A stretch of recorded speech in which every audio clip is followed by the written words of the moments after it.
Good morning mga kasarap. It's a good day na naman po. Panibagong araw, panibagong video.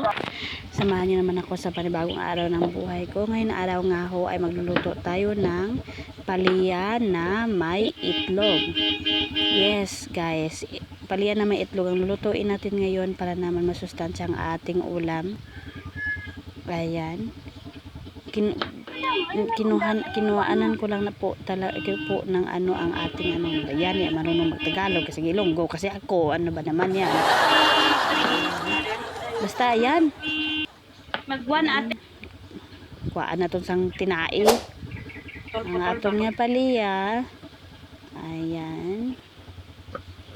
At ready na nato na na-ready ko na, in-slice ko na ang ating palya. Para naman po masustansya naman po ang ulam natin ngayong araw. Wag lang yung puro mamantika, puro manok, puro ano, hindi naman sa nagmamayabang na araw-araw na ulam ng mga masasarap, pero talagang ganyan talaga ang buhay. Ayan, smile. Ayan nga, at matapos ko na na-slice ang palya, sinunod ko na din yung mga sahog ng palya. Ayan. Sinunod ko na rin yung sibuyas.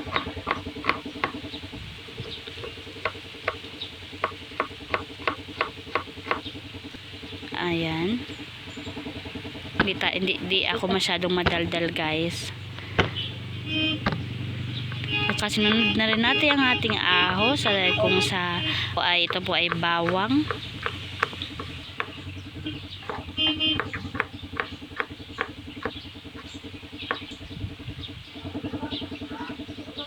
Ayan.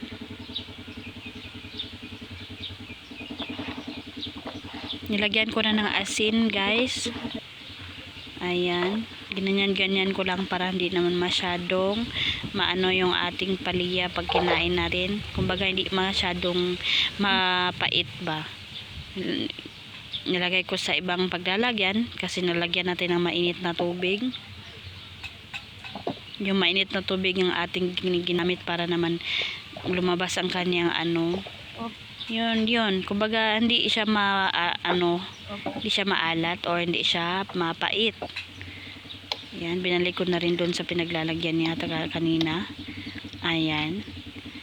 Syempre, hindi mawawala yung itlog. Nagayat na ako ng 3 itlog doon at saka niready ko na lahat. Ayan, silyasin ni mamang. Ayan guys, lagay natin yung mantika.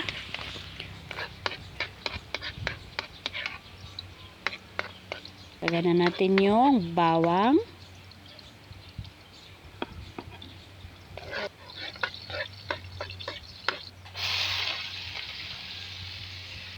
Napakalaki-laki naman ng silyasi, parang ang dami ng lulutuin ng konti lang pala. Pang ulam lang talaga, yung pang pamilyang ulam lang po. Ayan, inantay lang natin na medyo brown po yung ating palya para hindi siya masyadong mapait talaga. Excuse me. Ayan, okay, nakabuka ka pa talaga yung nagluluto. Hayaan nyo na. Iba-iba yung position natin yan kasi mainit eh. Nasunod yung aso, kung saan tayo nakaupo, doon din siya. Ayan. Ilagay ko na rin po yung itlog. Haluin lang natin na hanggang sa maluto ang ating itlog. Ayan guys, hinalo-halo ko lang po. Siyempre pakita ko naman yung mukha ko dyan, kaya para hindi naman ko sabihin hindi ako nagluto. Baka makapiright na naman ang ating video kagaya ng dati. Ayan, hinalo-halo ko lang hanggang sa maluto.